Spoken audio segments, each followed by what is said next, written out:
In this video, I want to share some of the projects and photography things I got up to in the month of January. I spent some time back home in Belgium. I've been spending a ton of time working on a new YouTube channel, and I have finally bit the bullet and replaced my Mamiya 7 that's been going for many, many years. I started my new year off back home in Belgium, spending some time with my family, which as I've moved further away from Belgium, now in Los Angeles, that's become increasingly rare. And so it was really nice to get back to Belgium, which is where I'm originally from, and spend some time there for the holidays.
The only camera I brought with me was my Leica CL. When I first picked up this camera, I thought it would be kind of like the daily camera, the camera that's a little easier to carry and a little more affordable to shoot with than my Mamiya 7. But I didn't really realize when I bought it how much I would truly carry this camera with me and how much it's changed my approach to photography on a daily basis. Up until this point, I've never really had a kind of daily carry camera that I was super happy with, and this has changed my opinion on them and my experience with that kind of daily photography completely. I'm either carrying this thing around my neck or in my long weekend bag most times out of the day, and the fact that it's full manual and fully mechanical makes me actually enjoy shooting with it as opposed to something like a point and shoot. Getting my process dialed in with this camera and with 35mm film has really been a pleasure,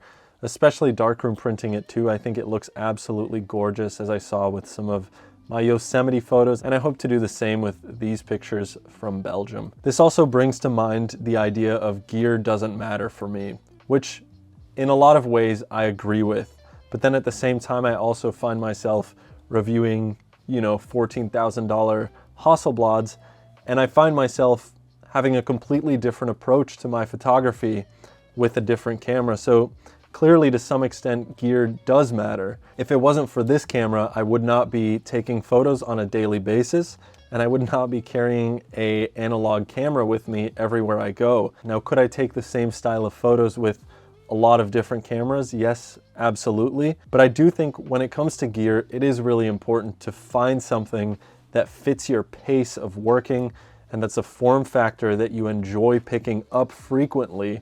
And this has been exactly that for me. I know I've talked about this camera a lot on the channel over the past couple months, but it really has been a very nice addition for me, and it's changed my relationship to photography on a daily basis, which I think is quite cool, and a camera can actually do that. Now, you absolutely can take good photos with any kind of camera, but I do think it's important to find something that fits your workflow and your pace, and that is what the Leica CL has been for me. The next thing I want to talk about this month is actually the opposite of photography. It is moving away from photography and not taking photos for a while. I've been doing this channel for 5 or 6 years now, and I've had photography be a part of my life for even longer than that. And in all those years, it has been my primary focus, and it is kind of this all-consuming thing. As you can see, this entire room is dedicated to it. I think about taking photos every single day. It consumes a large portion of my headspace. There's no doubt about it. And so something I want to talk about is my relationship to taking a bit of a break from photography and spending my time elsewhere. And that elsewhere recently has been over on my second YouTube channel, which is all about working on cars. Now, this is interesting because I have spent quite a lot of my time recently in my garage wrenching on different car projects and making videos about it to upload to a second YouTube channel. And it is such a polar opposite hobby when it comes to photography. It is not creative in the same way. It doesn't inspire the same kind of thinking that photography does. It is a much more physical, hands-on, and problem-solving based hobby, I would say. And I'm talking about all this because I think after moving away from photography a little bit and spending my time elsewhere, it's been so valuable because I feel like I can come back to taking photos and to looking at my images with a completely refreshed mind. I haven't had a break from photography of this scale since I started taking pictures. Literally since the very first day I picked up a camera and started taking photos, it's been something that is just completely all-consuming. It is so addicting and fulfilling.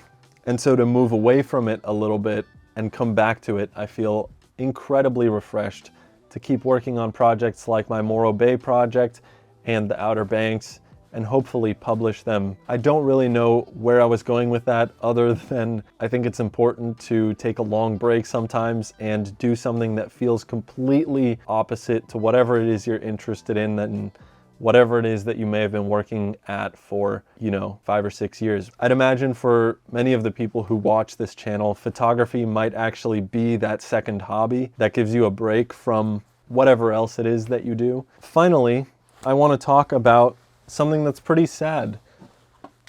I haven't fully retired my original Mamiya 7, but it's certainly taking a break. Now, this actually has nothing to do with the fact that I dropped it in the sand in my last Outer Banks video, but more so just with the fact that this camera has had ongoing issues for the last year or two that I've had attempted repairs at multiple times without success.